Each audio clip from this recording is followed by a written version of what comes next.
우리 함께 말씀을 보기를 원합니다. 베드로후서 1장의 말씀, 제가 가지고 있는 성경책 신약성경 384쪽에 있습니다.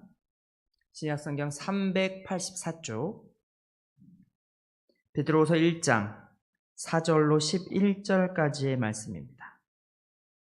신약성경 384쪽 베드로후서 1장 4절로 11절까지 제가 한 절, 우리 성도님들 한 절 교독해서 봅니다. 이로써 그 보배롭고 지극히 큰 약속을 우리에게 주사 이 약속으로 말미암아 너희가 정욕 때문에 세상에서 썩어질 것을 피하여 신성한 성품에 참여하는 자가 되게 하려 하셨느니라.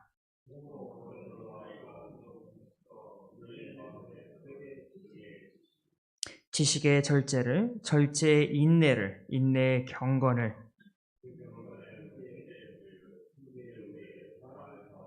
이런 것이 너희에게서 흡족한즉 너희로 우리 주 예수 그리스도를 알기에 게으르지 않고 열매 없는 자가 되지 않게 하려니와,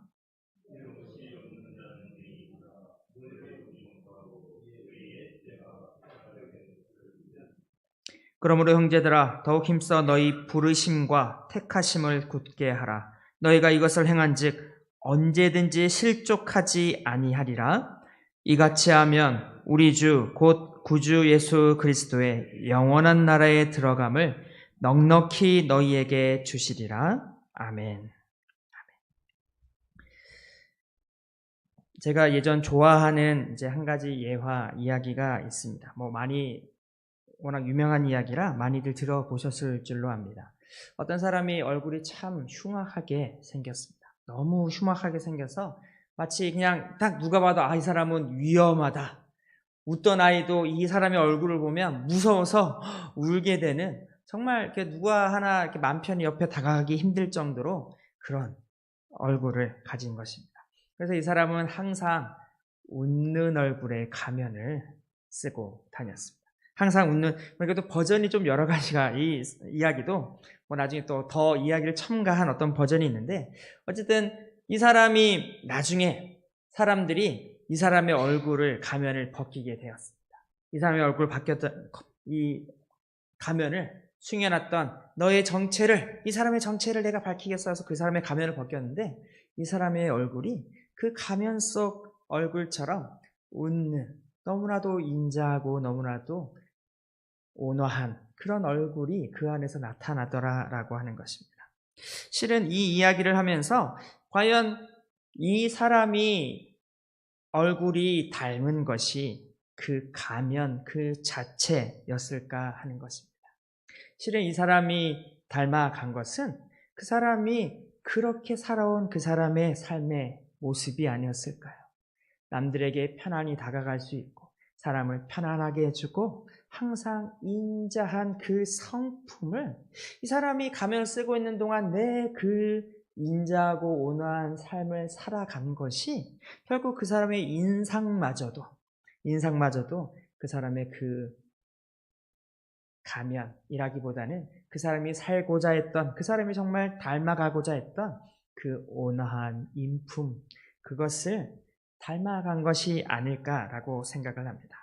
오늘 우리 4절 말씀을 보니 이렇게 합니다. 이로써 그 보배롭고 지극히 큰 약속을 우리에게 주사 이 약속으로 말미암아 너희가 정욕 때문에 세상에 썩어질 것을 피하여 신성한 성품에 참여하는 자가 되게 하려 하셨느니라 라고 합니다. 여러분, 하나님 신성한 성품에 참여하는 것을 이야기합니다. 이 참여하는 것을 얘기하는데, 먼저 이 베드로후서의 이제 배경을 간단하게 얘기를 하자면, 역시나 우리가 보고 있는 이 성경, 신약 성경 말미에 나오는 대부분의 이 이제 사도 바울의 편지들이나 옥중서신들이나 베드로서나 야고보서나 대부분 이제 막 그들 가운데 환난과 핍박이 찾아오던 그런 시기에 밖으로는 제국의 그런 종교적인 엄청난 핍박과 또 내부적으로는 거짓, 특히 베드로후서에서 전후서에서 거짓 교사들, 안에서 내부에서 사람들을 혼동케 하는 그 거짓 교사들의 그런 안과 밖의 많은 문제들 가운데 많은 이들이 어떤 선택을 했겠습니까? 밖으로는 고난이 있습니다. 교회 내부에는 혼란이 있습니다. 어떤 이들은 그래도 감내하고 참긴 했지만 많은 사람들이 이것을 견디지 못하고 세상으로 떠나가는 이들도 있으며, 또 어떤 이들은 이 거짓 교사들의 미혹을, 여러분 이 미혹도 어찌 보면 굉장히 좀 이해가 되는 것입니다. 지금 이렇게 어렵고 혼란한 시기를 어떻게든 이걸 조금 피해보고자 하는 그러한 노력의 일환일 수 있었다라고 하는 것입니다. 마치 엄청난 이런 것이 오니까 좀 마음대로 살고, 좀 그런 것을 잊고 좀 환락에 마음대로 좀 나게 자기가 원하는 대로 좀 자유롭게 살아라. 아니면 더욱 완전히 정말 어디 옛날 무슨 기도원 같은 데 수도원 같은 데 사는 것처럼 모든 걸 다 속세의 연을 끊고 산속으로 들어가 버리는 것처럼 이런 사람들도 있고, 어느 것 하나 실은 건강한 우리 기독교적인 신앙은 아님에도 불구하고 이 크고 힘겨운 그냥 가만히 있는 것이 아니라 참 우리를 평안하게 있지 못하게 하는 그런 어려움 가운데 그것에 대한 어느 작용으로서 이런 것들을 사람들이 많이 따라 거기에 마음을 빼앗기고 있었던 것입니다. 이러한 가운데 베드로가 다시 한번 우리 말씀에 보면 이러합니다. 10절에 보면 언제든지 실족하지 아니하리라. 실족하지 아니할, 환난 가운데 있는 성도님들 실족하지 않기 위한 그러한 권면의 말씀으로 오늘 이 말씀을 하고 있습니다. 그러면서 그가 3절에서 이렇게 이야기합니다.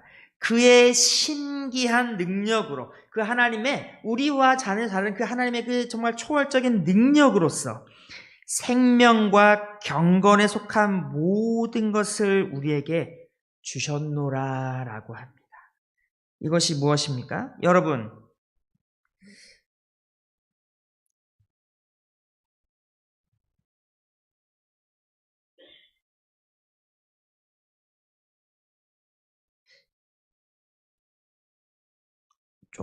죄송합니다. 조금 이렇게 짬뽕이 됐습니다. 어쨌든 여러분, 생명이란 무엇입니까? 생명이라는 것은 단순히 우리가 그냥 살아있는 것, 거기에 머물러 있는 것이 아닙니다. 살아있는 것에 머물러 있는 것이 아니라 우리가 하나님으로부터 구원을 받고 하나님께서 이전에 다른 생명 있는 그냥 살아있는 다른 생물들이나 혹은 동물들이나 식물들이나 어떤 하나님께서 피조하신 그런 것들과는 구별된, 하나님께서 직접 다른 모든 것들을 창조하실 때 말씀으로서 창조하신 것과는 다르게 직접 손으로 빚으시고 또 그것을 보시면서 기뻐하시고 그것들의 타락을 보시며 마음 아파하시고 또 그럼에도 불구하고 그 타락하고 반역한 이들을 사랑하시고 그들을 위하여 직접 이 땅에 역사하셔서 그들을 구원하시고 그들을 위한 놀라운 계획들을 이루어 가시는 이 모든 것을 실은 다른 동물들, 심지어 천사들에게도 이러한 것을 허락하지 않은 이 모든 것을 우리에게 허락하여 주시는 그것, 우리가 그러한 하나님의 은혜와 사랑을 누릴 수 있는 존재로 되는 것, 어찌 보면 이것을 생명, 또 영원한 생명, 이런 모든 것을 좀 포괄한 그런 것이 아니겠습니까? 거기에 생명과 함께 경건을 주셨다라고 합니다.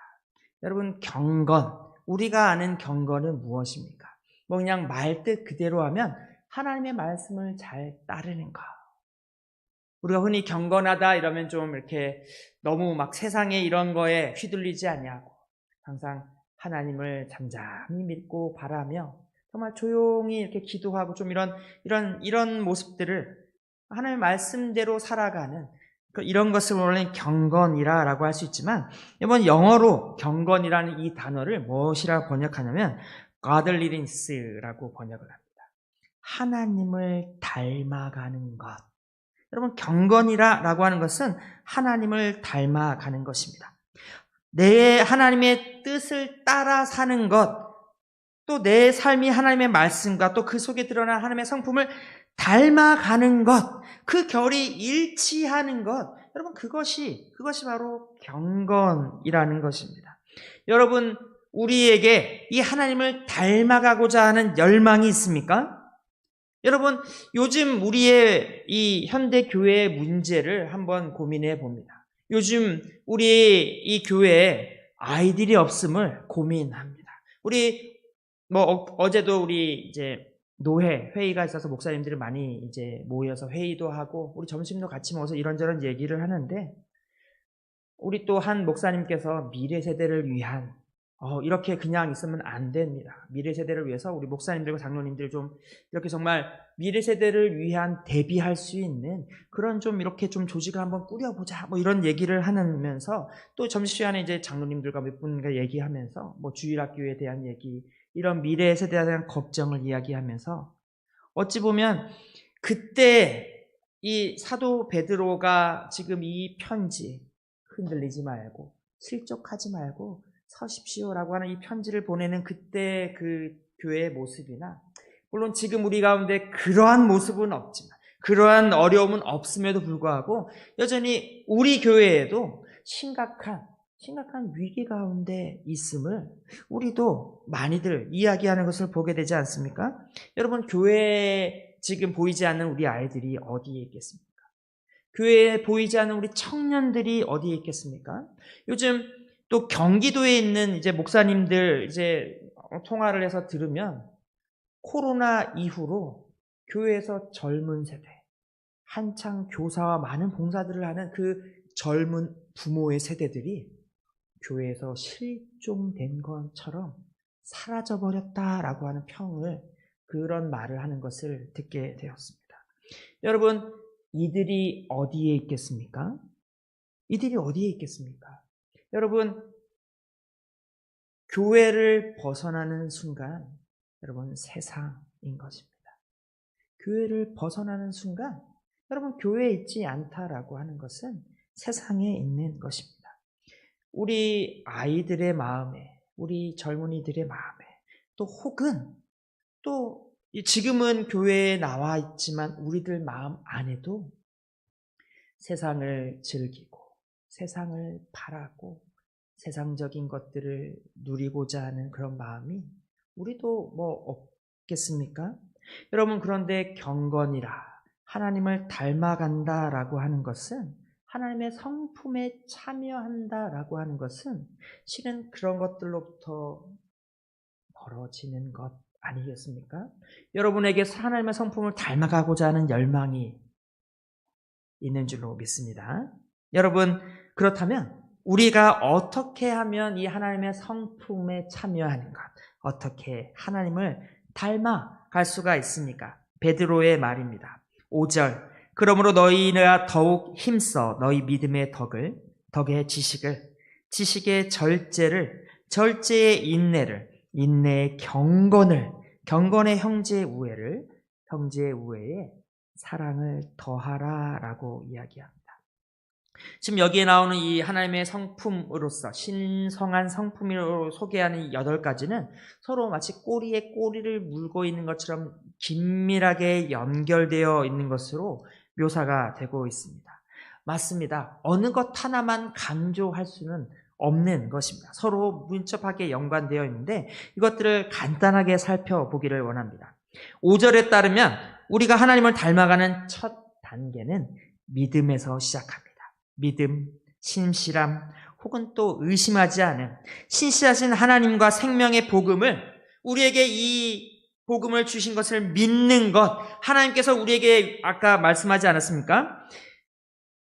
놀라운 은혜를 우리에게 주셨는데, 또 놀라운 약속을 우리에게 주셨는데, 이 약속을 마치 아브라함이 나이가 많이 찼음에도 너에게 자녀를 줄 것이다, 그리고 그 자녀가 바다의 모래처럼 많을 것이다, 해변의 모래처럼, 하늘의 별처럼 많아질 것이다 라고 하는, 실은 정말 우리가 이성적으로나 현실적으로는 받아들이기 어려운 그런 놀라운 약속을 주셨음을 아브라함은 믿었던 것입니다. 실은 우리 신학적으로 바울의 또 이런 것들을 살펴보면 이런 믿음조차도 하나님께서 주신 것으로 묘사하지만 하지만 또 어느 정도는 우리 또 이 믿음에 대하여 우리가 하나님이 주신 그 약속을 의심하지 않는 것, 정말 내가 이것을 의지적으로 내가 믿노라라고 고백하고 나의 삶에 그걸 드러내는 그런 일들이 있다라고 하는 것입니다. 마태복음 14장에 보면 베드로가 예수님, 무리를 걸어오는 예수님을 만나는 장면이 나옵니다. 그 예수님을 보고 처음에는 귀신인 줄 알고 사람들이 떨었는데 그가 예수인 줄 알고 베드로가 그 예수님께 이렇게 청합니다. 만일 주시면 나로 이 바다 위를 걸어오라 하십시오. 그래서 주님이 그걸 허락하시고 베드로가 물 위에, 예수님처럼 물 위에 서게 됩니다. 그런데 잠시 떠 그 위에 있다 강한 바람, 그 바람과 그 호수가 파도를 치는 걸 보면서 그의 마음에 믿음이 약해졌습니다. 두려움을 느끼게 되는 그 순간 그는 서서히 바닷속으로 빠져들어가게 되는 것입니다. 예수가 손을 내밀어 그런 베드로를 건져주시면서 뭐라고 하십니까? 믿음이 작은 자여, 왜 의심하느냐라고 하시는, 실은 여기서 말하는 베드로가, 이 사도 베드로가 어찌 보면 자신의 그 경험, 그것을 이야기하는 것이 아니겠습니까? 주 앞에서 믿음이 약해졌던 베드로, 그 베드로가 이제 우리들에게도 말하고 있는 것입니다. 믿음. 그 믿음을 우리의 이 성품에 참여하는 것의 시작으로서 그는 고백하고 있는 것입니다. 두 번째로 베드로가 말하는 믿음으로 사는 성도가 참여할 두 번째 신적인 성품은 바로 덕입니다. 이 덕이라고 번역된, 우리가 덕이라고 쓰고 있는 이 그리스도의 어원 아리라고 하는 이 말은 누군가를 기쁘게 한다라고 하는 것입니다. 덕이란 남을 배려하는, 남을 기쁘게 해주는 그런 것입니다. 성부 하나님께서 우리에게 성자 하나님이신 그 예수를 이 땅에 보내주심으로써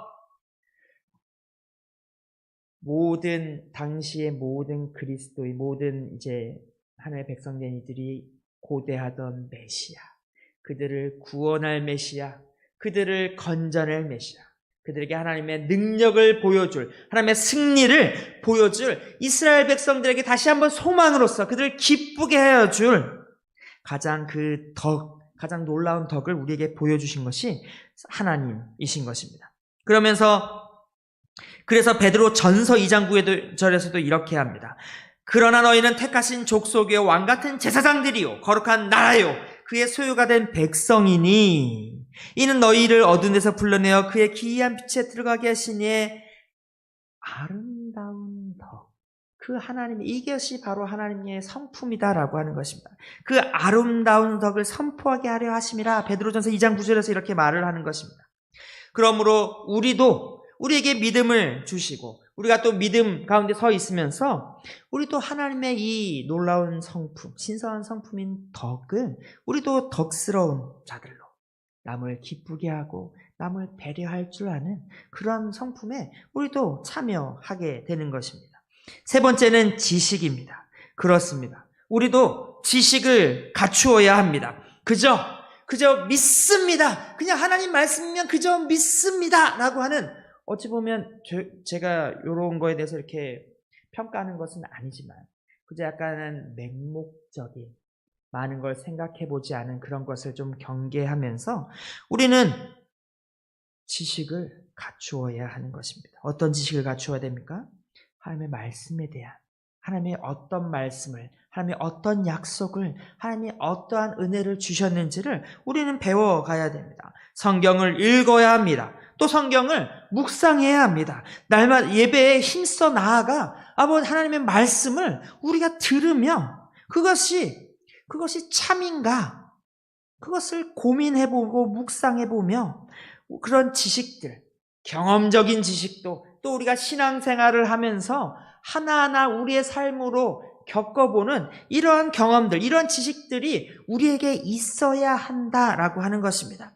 베드로가 이러한 것을 말한 데는 분명히 이유가 있지 않겠습니까? 이런 것들을 하나님의 말씀에 대한 그런 지식과 그것을 경험하여 나에게 체득한 자들을 여러분 이렇게 하나님의 온전한 지식으로 하나님의 말씀적인 지식으로 무장되어 있는 이들을 이단이 데려가거나 이단이 꼬셔오는 것은 어렵다라고 하는 것입니다.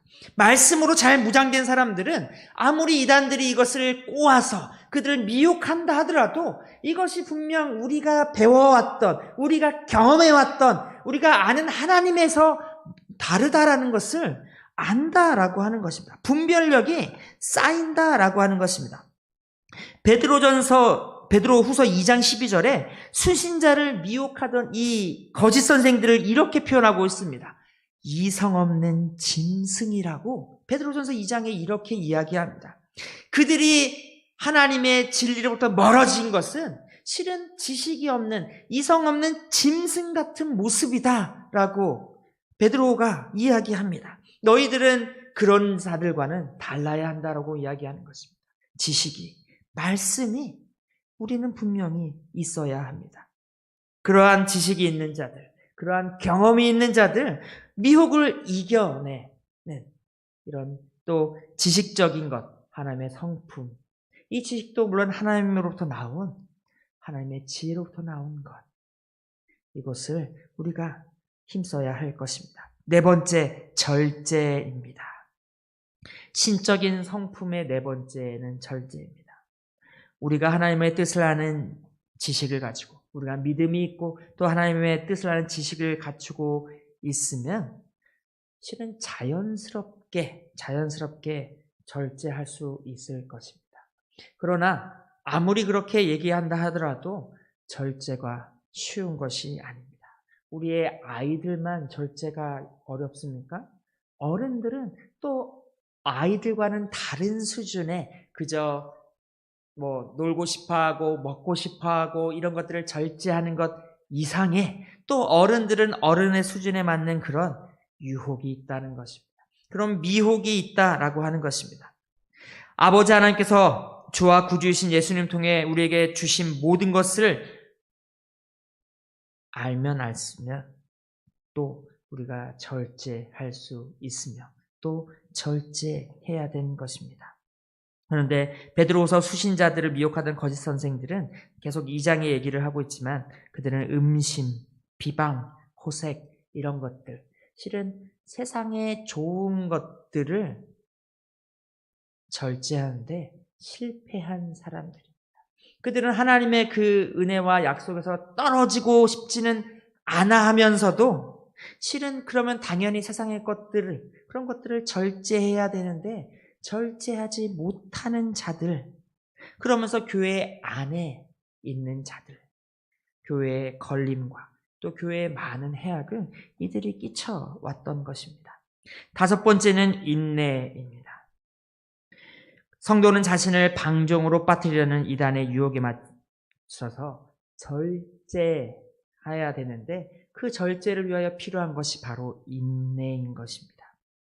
그러나 인내, 우리 믿는 이들에게 있어서의 인내는 마치 어떤 벌칙이나 어떤 괴로움을 당할 때 그저 그것을 버텨내는 것, 실은 우리의 인내는 이것과는 좀 달라야 하는 것입니다. 우리에게 인내가 또 이것이 훌륭한 열매로 연결되는 그것은 우리의 인내에는 그 바탕에 소망이, 하나님의 약속에 대한 믿음과 소망이 있기 때문에 그러기에 우리의 인내가 또 다음에 연결되는 그런 열매를 가져다 두는 그런 작용으로 드러날 수 있는 것입니다. 베드로 시대에 많은 어려움, 안과 밖으로 참 많은 박해, 한편으로는 또 달콤한 미혹, 유혹 이런 것들 가운데서 이런 거짓 선생들의 그런 미혹과 유혹에도 불구하고 소망과 믿음과 소망으로 또 이러한 지혜를 가지고 무장된 이들은 인내하며 기다릴 수 있었던 것입니다. 여섯 번째 신적인 성품은 경건입니다. 아까도 함께 나누었지만 믿음과 덕과 지식과 절제와 인내에 참여하는 것, 당연히 경건과 따로 뗄래야 뗄 수 없는 중요한 것입니다. 베드로후서 수신자들도 매일같이 정말 이단과 또 그들의 삶을 괴롭게 하는 수없이 많은 박해, 이런 것들에 직면해 살아가는 가운데에서도 그들이 계속해서 하나님을 예배하며 경건하게 하나님을 닮아가며 세상과 구별되어 살아가는, 그들은 경건하게 살아가는 자들. 그들이 베드로의 이런 위로의 편지를 받았던 것입니다. 7번째 신적인 성품은 형제와 자매 간의 우애입니다. 요즘 젊은 세대들이 교회를 떠나는 이렇게 실은 죄송합니다. 이 자료를 찾았다가 이걸 안 쓰려고 빼놨다가 어떤 기독교의 리서치에서 이제 조사한 아이들, 젊은이들이 교회를 떠나는 것 중에 큰 이유 중에 하나는 교회에서 말하는 사랑한다, 형제다, 가족이다 라고 말을 하지만 실제 그 안에서의 삶의 모습을 보면 그렇지 않은 말과 행동이 다른 것이 실은 가장 큰 이유다라고 조사의 결과가 나온 것이 있는 것입니다. 여러분, 교회는 하나님의 성품을 닮아가는 형제, 자매들로 이루어진 가족입니다. 우리 반성교회는 형제와 자매가 되는 한 가족입니까? 정말 우리는 가족이라고 말할 수 있습니까? 이것은 신적인 성품으로 여겨진 신적인 성품이라 베드로가 말하는 것입니다. 베드로후서의 수신자들이 거짓 선생들과 이런 안팎의 많은 어려움들을 이겨낼 수 있는, 그러한 그들이 그럼에도 불구하고 실족하지 않을 수 있는 그 힘은 서로가 서로를 향한 우애, 형제와 자매 간의 우애, 교회 지체들끼리의 서로를 향한 사랑, 이것이 있어야 가능하다라고 이야기하는 것입니다. 많은 어려움들 가운데 저번에 우리 한번 말씀을 나누면서도 감옥에 있는 형제들을 부단히도 애쓰며 그들의 힘을 다하여 어려움에 처한, 기근이나 어려움에 처한 예루살렘 교회를 돕기 위해서도 힘을 다하여 그들의 마음을 다하여 그들을 도울 뿐만 아니라 감옥에 갇혀있는 형제와 자매들을 그들을 내버려 두지 아니하고 그들을 위해서 기도하며 그들에게 필요한 모든 것을 공급하기 위하여 힘썼던, 정말 그 모든 것들이 남의 일이라 생각하지 않고 내 일처럼 여기고 나의 형제의 일처럼 여기며 서로 하나 되어 그들은 이 어려움을 이겨낼 수 있었습니다. 또 감옥에 갇힌 형제들이나 어려움에 있는 형제들은 자신이 받는 그 형제와 지체들의 사랑과 그들의 뜨거운 관심과 그 형제의 우애로 말미암아 그들 역시도, 그들이 비록 감옥에서 고통당하고 있으며 그들이 비록 때로는 그들이 이제 처형장에서 자신의 처형을 앞두고 있으면서도 그들은 견뎌낼 수 있으며 그들은 실족하지 않을 수 있었던 것입니다. 이 모든 것을 아우르는 것, 그것이 마지막 8번째 신적 성품인 사랑입니다. 사랑. 주님께서 우리에게 보여주신 가장, 우리 하나님 아버지께서 구약의 여러 역사들을 통해서 우리에게 보여주신 사랑이며 또 주께서 이 땅에 오셔서 그가 우리에게 보여주신 하나님은 사랑이시다라고 하는 것을 당신의 모습과 당신의 삶과 당신의 사역을 통해 우리에게 보여주신 것이 아닙니까? 베드로에게도 3번이나 확인한 그것. 베드로야, 네가 나를 사랑하느냐? 제자에게 확인한 그 사랑. 주께서 어떻게 사랑을 요구만 하셨겠습니까? 그가 우리에게 보여주신 것이 사랑이며 그가 우리에게 가르쳐 주신 것이 사랑이며 그가 십자가를 매여 스스로 그 십자가를 달리신 것, 그것이 하나님의 사랑을 가장 완전하고 완벽하게 우리에게 보여주시며 행하신 그것이기 때문에 이 질문을 받았던 베드로 역시 많은 어려움과 위험과 심지어 죽음 앞에서도 목숨을 다해 그는 하나님을, 우리 주님을 사랑하며 나아갔던 것입니다. 요한일서 4장 20절 21절에는 이렇게 이야기합니다. 보이는 형제를 또 보이는 자매를 사랑하지 않는다면 하나님, 보이지 않는 하나님을 사랑한다는 것은 그것은 말이 안 된다라고 이야기하지 않습니까? 사랑은 성경의 핵심이며 우리 하나님을 가장 분명하게 보여주는 그런 단어가 아니겠습니까? 하나님을 이런 8가지 이 신성한 성품, 이것은 하나님의 성품인 것입니다.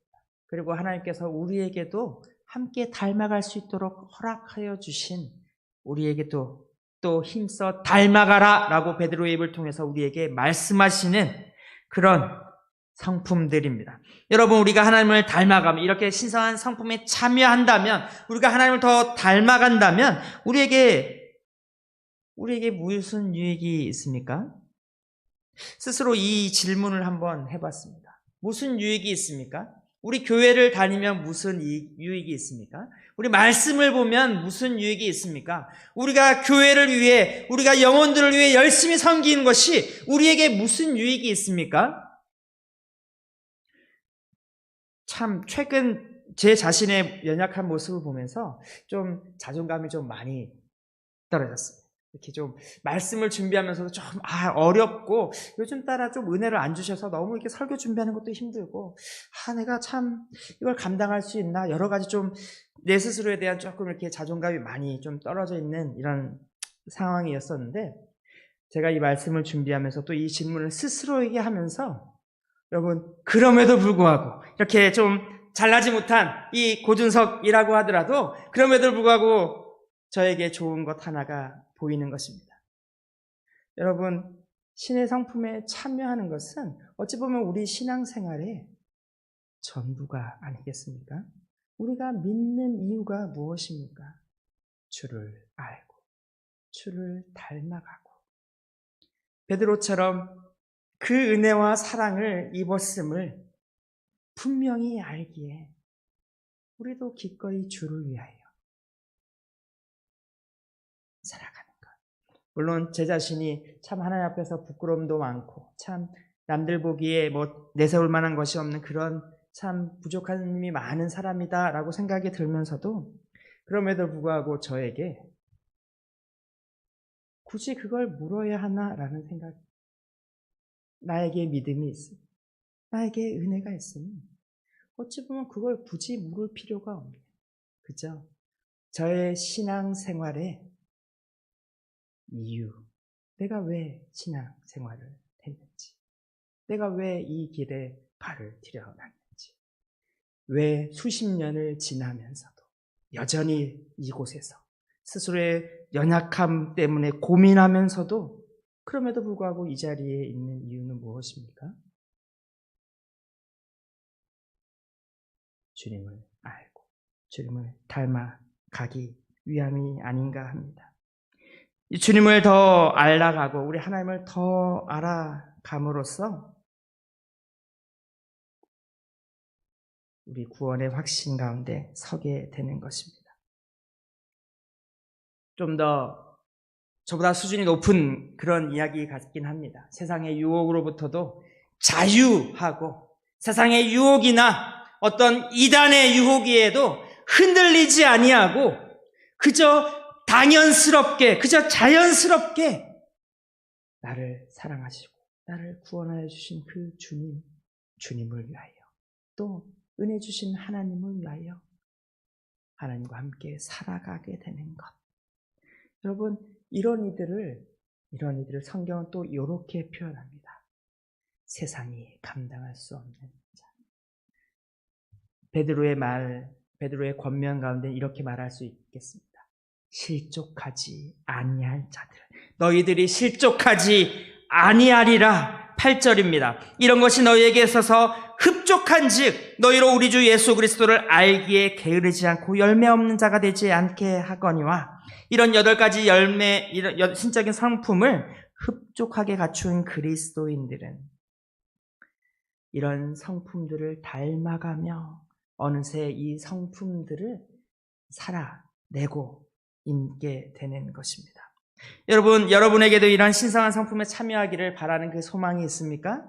여러분, 어찌 보면 정말 이것이야말로 정말 믿음이 없는 자들은 도저히 생각할 수도 없고 바라지도 않는, 그들에게, 믿지 않는 자들에게 하나님 닮아가는 것, 하나님을 알아가는 것, 그것이 어찌 그들의 소망이 되겠습니까? 오직 성령의 역사로, 또 구원의 역사로, 하나님께서 우리에게 주신 그 믿음, 소망으로 말미암아 그것을 가지고 있는 자들이 바라는 것이 바로 이러한 신성한 성품에 참여하게 됨이 아닌가 합니다. 하나님을 알고 또 그 성품을 배워서 어느새 우리의 삶이, 시간이 지나 보니 우리가 그 어느서 수준의 차이는 있을 수 있겠지만 우리의 삶이 그 하나님의 거룩한 성품을 닮아가는 그런 것. 여러분, 그것이 우리의 신앙의 여정이 아닌가 합니다. 여러분, 그것들이 우리 안에 굳건하게 있는 사람들은 세상의 유혹이 얼마나 화려하고 얼마나 좋아 보이고 혹은 또 얼마나 위협적이라도 그럼에도 불구하고 이러한 성품들로 말미암아 그 세상의 유혹보다, 세상의 대적보다도 하나님의 성품을 닮아가고자 하게 될 줄로 믿습니다. 여러분, 이미 우리 안에 하나님을 닮은 성품이 있습니다. 우리 안에 하나님을 닮은 성품이 시간이 지나가면 지나갈수록 더 풍성하여지고 더 굳건해지기를 소망합니다. 비록 아직 완벽하지는 않다 하더라도 이미 주께서 우리 안에 선한 일을 시작하셨으며 결국은 우리가 주를 닮아가는 그 자리로 나아가게 될 줄로 믿습니다. 우리에게 주신 그 보배롭고 지극히 큰 약속으로 말미암아 하나님께서는 우리를 그 하나님의 신성한 성품에 참여하는 자가 되게 하실 줄로 믿습니다. 베드로의 말입니다. 그러니 우리 실족하지 맙시다. 그러니 우리 소망을 가집시다. 세상이 어떠하든 우리 가운데 있는 문제가 어떠하든 우리가 하나님의 성품이 우리 안에서 더욱더 풍성해질수록 그 어떤 유혹과 그 어떤 시험에도 앞에서도 우리는 여전히 하나님 안에서의 아름다운 형제와 자매와 또 교회로 세워져 나갈 줄로 믿습니다. 바라기는 우리 반성교회가 이런 하나님의 성품으로 가득한, 은혜와 사랑으로 가득한 그런 교회가 되기를, 실족하지 않는, 오히려 굳건하게 서서 이 땅의 소망을, 신성한 풍성한 하나님의 성품이 어떠한 것인지를 세상에 보여줄 수 있는 주의 복되고 복된 그러한 교회가 되기를 주님의 이름으로 축원합니다.